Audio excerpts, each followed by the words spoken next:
आजादी जो हिकु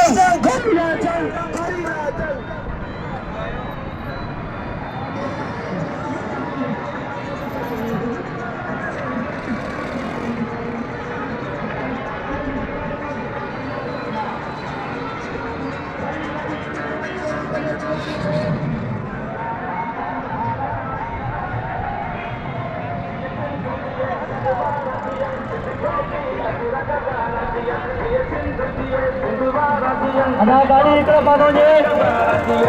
रहे सदा सिंधु जी छोली मारवड़न जी मिठड़ी बोली अदा गाड़ी आ जी जा रहा मैं लो सिंध अमर जाना मजा वडो नारे जोरदार जवाब सदाई जरा जीवन के जबुगा चलेगा हमारे बा हां यार सही वडो का दे प्राडो प्राडो